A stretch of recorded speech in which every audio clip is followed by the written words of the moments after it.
Welcome to Politics by Faith. Just recorded a TV special on the peace president.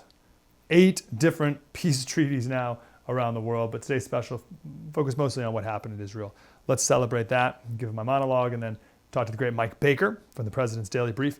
And then part 2, we talk to the editor-in-chief of the Washington Examiner, and then I give my Politics by Faith analysis on what is Jesus talking about when he said in the Sermon on the Mount, blessed are the peacemakers. Enjoy.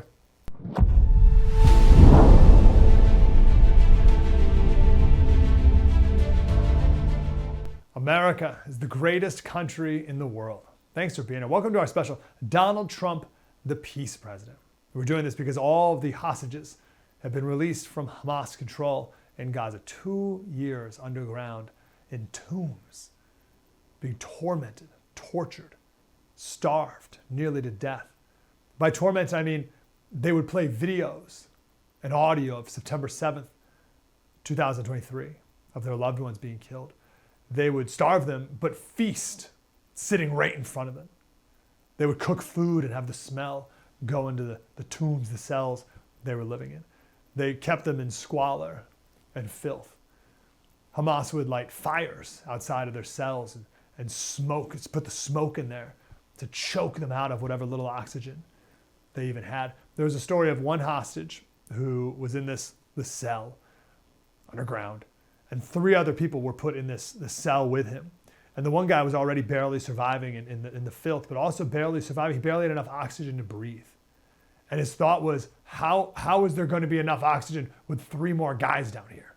Have you ever even considered being in such a horrific situation that you would have to worry about not having enough oxygen? Horrific. And our president rescued them. And only Donald Trump could have done it. Only Donald Trump did it. I want to share this. Foreign Affairs magazine came across this the other day. Foreign Affairs, an august publication, Foreign Affairs magazine, wrote an article, The Price of Unpredictability, How Trump's Foreign Policy is Ruining American Credibility. Oh, the horrors. It's terrible.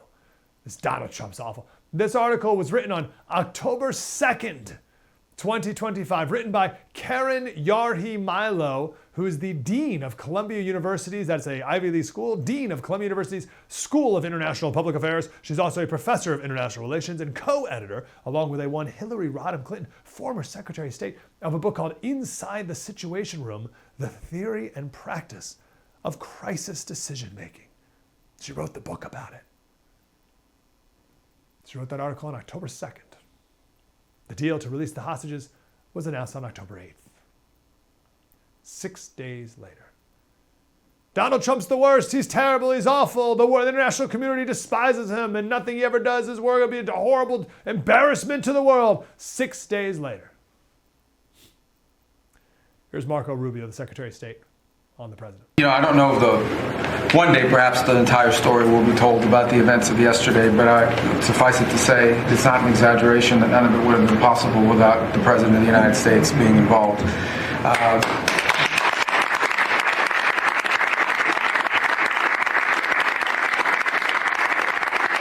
Don't just take it. It really began with your trip to the Middle East, where these relationships were forged with partners in the region, personal relationships, close relationships that created the foundation where all of this was possible.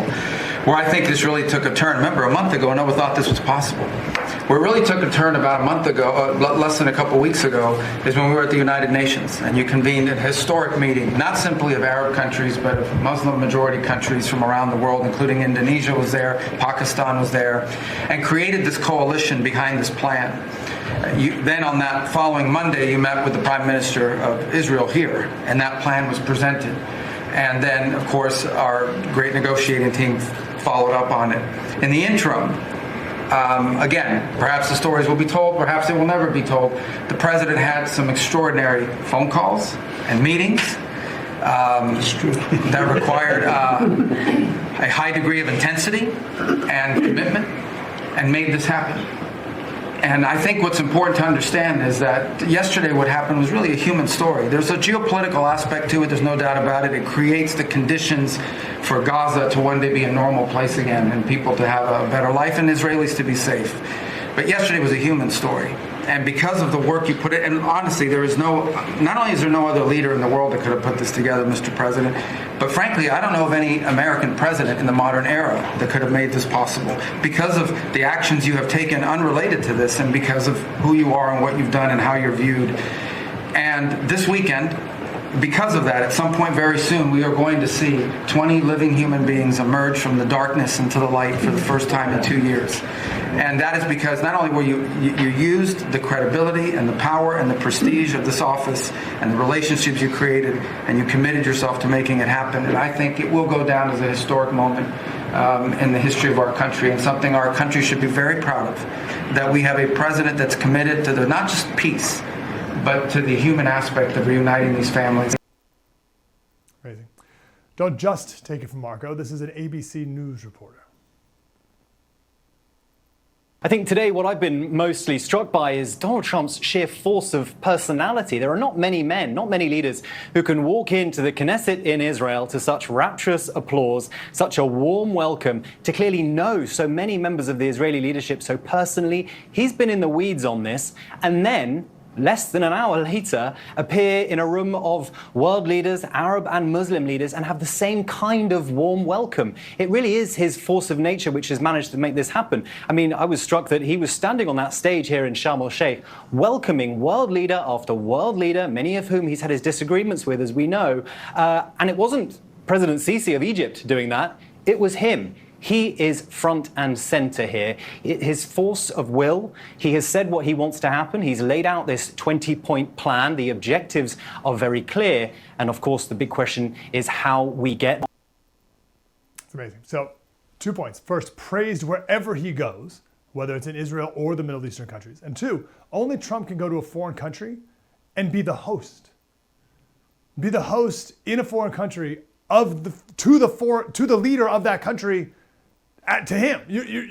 He goes to Egypt, and the president of Egypt is like, "Oh, thanks for having me, Mr. President." The Prime Minister of Israel, before giving Trump the Israeli prize, the only non-Israeli, or the Israel prize, the only non-Israeli to ever get it, he said that Israel, this whole thing was in a desperate, hopeless situation. But when President Trump was elected, overnight, everything changed. Trump has these skill sets. We can talk about this with our guests coming up. These skill sets to be able to make deals and apply leverage, find out what people really want, get to the heart of it, solve problems. Netanyahu said, "I've never seen anyone move the world so resolutely and so decisively as Donald J. Trump." I heard someone say it was a congressman, I forget who it was. It was after Trump didn't win the Nobel Peace Prize, who, by the way, the woman who did win the Nobel Peace Prize, that was Marco Rubio's submission. And she dedicated it to Donald Trump. She said he's the only man who can stop Maduro in her home country, Venezuela, and he's the only man who could bring peace around the world today. The Nobel Peace Prize winner dedicated her Nobel Peace Prize to Donald Trump, which is pretty good. But I heard this congressman say, people are upset that the president didn't win. And this congressman said, win? Like, win? No, anyone can win the Nobel Peace Prize. They need to rename it after Donald Trump. I love that thing. Think big. Let's think bigger than wing it. Big deal. Big whoop. You won it? Who cares? You need to take it over. The Trump Peace Prize. The Nobel Peace Prize, real quick story, named after Alfred Nobel because Alfred Nobel saw an obituary that was written about him. He was still alive. And it called him like the Merchant of Death because he invented dynamite for peaceful purposes, but it was used for war. And he didn't want that to be his legacy. So he made this prize to try to cover up his legacy of death and called it the Nobel Peace Prize. He never brought peace. So why not name the prize after someone who's actually brought peace all around the world? Because it's not just Hamas and Gaza. Trump claims, and it's true, that he's now ended 8 conflicts around the world. Armenia and Azerbaijan. This is a big one because Armenia used to be very closely aligned with Russia, but they're abandoning Russia. So Russia's abandoned them in many ways, and now they're moving closer to America. That's a huge deal, that Armenia-Azerbaijan deal. The Congo and Rwanda, 30 years. They both signed a peace agreement in the White House, not in Brussels, not in Norway with the Nobel Peace Prize, not in Switzerland, In the United States of America, Israel and Iran, there was the 12-day war. India and Pakistan, we have two nuclear powers who are about to pop off. Cambodia and Thailand. Egypt and Ethiopia, that was a big one about the Nile River. And Serbia and Kosovo. Most of those countries, but in that last one especially, said, listen, we're not going to sign an economic deal with you unless you both knock it off. And now with Gaza, followed up with the Abraham Accords in the Middle East, hosting Middle Eastern peace summits. Unbelievable. To go back to that Foreign Affairs article a moment ago, Chris Rufo wrote this message the other day. He said, I remember taking classes from high-flying diplomats and professors at Georgetown School of Foreign Service, and I was so impressed with all their sophistication and academic knowledge. But in retrospect, those were the same people, literally the same, or at least the same kinds of people, who oversaw foreign policy disaster after disaster. But by contrast, Trump brings in real estate dealers and his own 30-something son-in-law as negotiators, and they achieve unprecedented peace deals.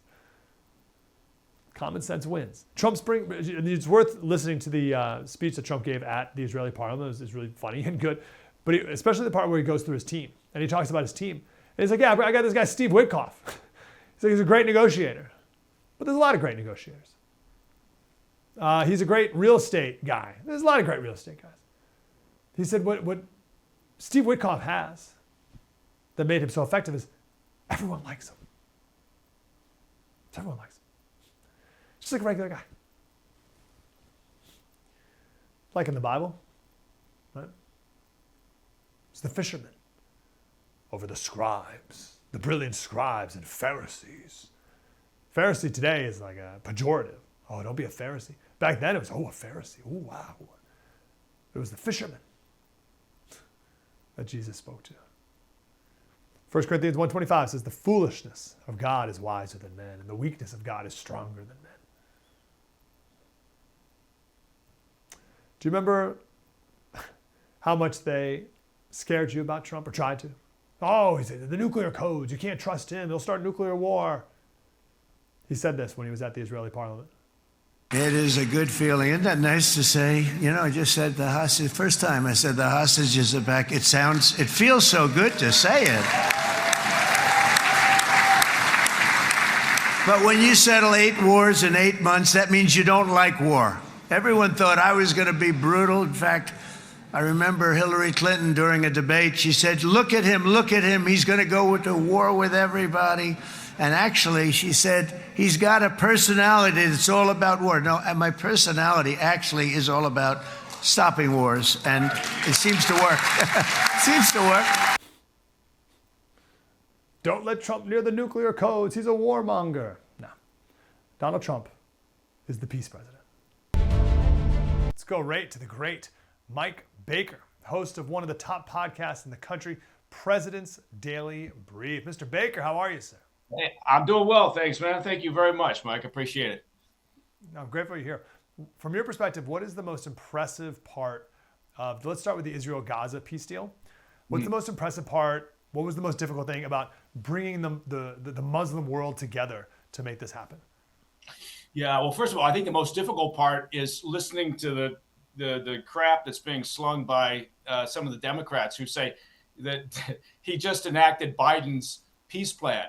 I mean, I am shocked that they're just being so brazen. So Jake Sullivan and a variety of others and some of sort of the toadies who get out in social media for the Democrats are all pushing the same line. So you see the memo went out, and the memo said, okay, just tell people that Biden left the blueprints for this peace plan on the desk, on the Resolute desk, and now Trump's trying to take credit for it. And I think that is incredibly impressive, even for the Democrats. Yeah, it took them like 2 days to come up with that even. Yeah, they had nothing for 2 days. They Yeah. had no, and there were a couple Democrats who came out and they're like, oh, it was pretty good, I guess, right? But they couldn't settle very on that. very begrudgingly. So, look, Yeah. I mean, I think the the reality here is that it was a tremendous amount of work on the part of a lot of people, right? Donald Trump, Jared Kushner, Steve Witkoff, Marco Rubio, a lot of people in this administration pushing in to try to do something that really hasn't occurred all that often, and that's to get a number of the Arab states on board with the same concept, which is this has got to stop. You have got to put pressure on Hamas, right? Which in a way means you've got to exert pressure on the Iranian regime, but that's another conversation to have. So I think that was it's remarkable what they've been able to do. I think that people also at the same time need to be pragmatic and understand that as wonderful as it is to have accomplished this, to get the hostages back, right? The logical conclusion is not peace in this region. That I think is going to prove to be, unfortunately, and I hope I'm wrong, but I'm basing this on I'm watching this region and being there and getting involved in some of these things in the past. That's going to be very complex. And we're already seeing holes start to show up in this. Hamas has never talked about disarming up to this point. They still haven't talked about it. They haven't talked about the idea that they're going to give up governance. So those are two major sticking points here that I think are going to be hard to overcome. So while you can be extremely happy that there's a temporary ceasefire, nobody should imagine that this then leads to a longer term peace, because Hamas isn't going to give up their weapons. Yeah. Does prosperity speak to them at all? Like, is that another way that would cause them to give up, or no? Are they moved by a totally different thing? Yeah, I don't think so. Prosperity would speak to the people of Gaza, but those people are now under the gun of Hamas, right? It took a handful of days, right, for them to start exacting vengeance and retribution. So, Hamas is already out on the streets. They reactivated several thousand fighters as the ceasefire deal was coming together.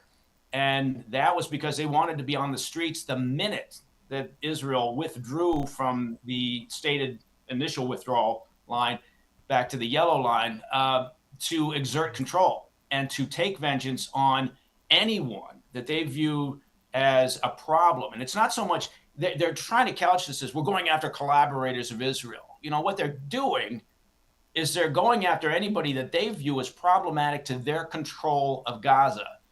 And that, in a big way, means clans, means some of the militias that for the past couple of years, with Hamas being degraded, those clans have been kind of taking control of the security of their own territory inside of Gaza.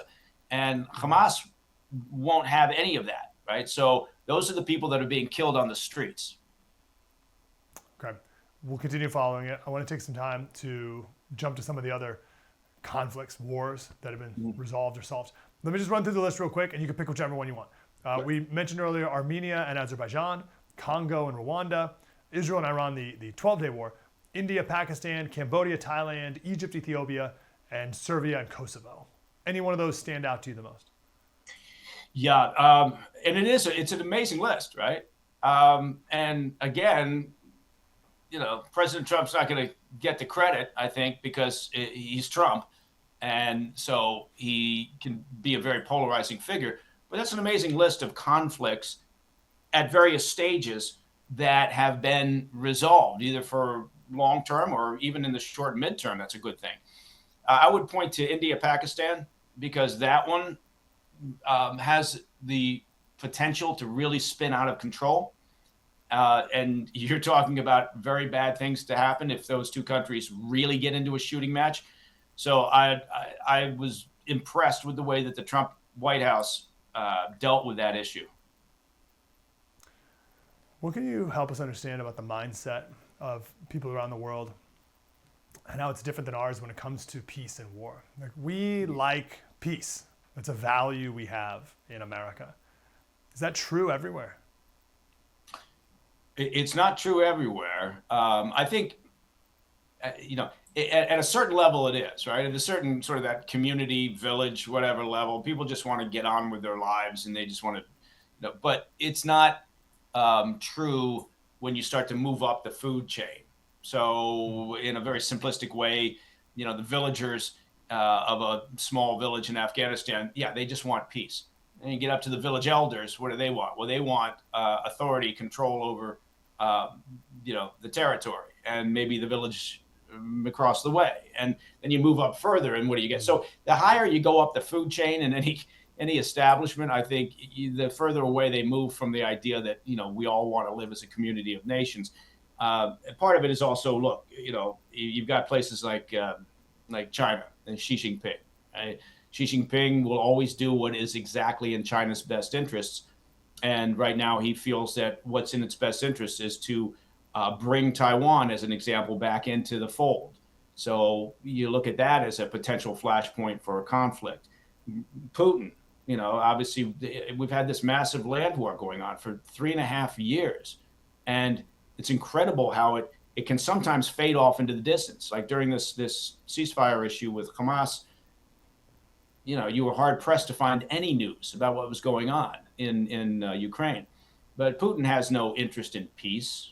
That's not his game, right? He's said what he wants, and he's said it repeatedly, is to reestablish in some form the former Soviet Union.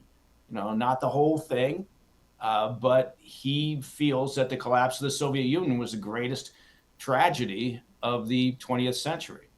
So he wants to try to figure out a way to bring back the glory of the Russian motherland, or whatever he wants to call it. So, yeah, you can argue that, I don't think peace is a uniquely American thing, or the desire for peace, but it's not a universal thing either. What do you make of when Trump was running for president? We heard all the time from the Democrats that, well, we can't let him near the nuclear codes, and he's such a warmonger, and he's going to launch wars for no reason all over the world. We also started off the show with this woman. She's the dean of the Columbia University School of International Affairs. She used to work for Hillary Clinton. She just wrote 6 days before the hostages were released. She wrote an article about Trump's unpredictability and how he's so horrible for international affairs and our allies and all the rest. Right? How wrong these so-called experts and credentialed class have been all these years. Just so horrifically wrong. What's your insight there? Yeah, you're right. They have been. And look, can things seem somewhat chaotic when you talk about U.S. foreign policy, during a Trump administration? Well, yes, but that can be an advantage, right? I mean, again, people always say this about Trump. He's transactional. Well, yes, he is. He's very transactional. He, came out of a world where he was a tri-state property developer, right? And then expanded the business. And so that he, that is what he is. But that nature of doing a deal, of finding a way to solve a problem, right? Not some grand 30,000 foot strategy, but saying, here's a problem here. I'm going to solve this. Now, look, there's a problem over here. I'm going to move over there and solve that.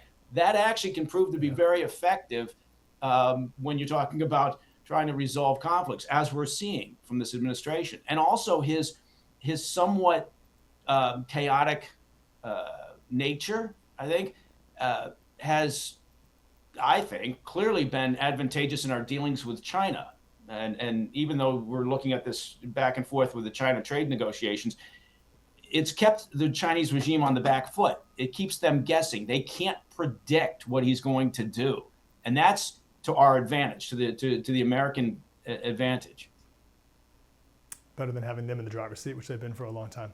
Mike Baker, host of the President's Daily Brief. Go join millions of other people who listen to that podcast every single day. President's Daily Brief. Mike, you're the man. Appreciate you. Thank you very much, Mike. Talk to you next time. Take care. Keep up the wonderful work.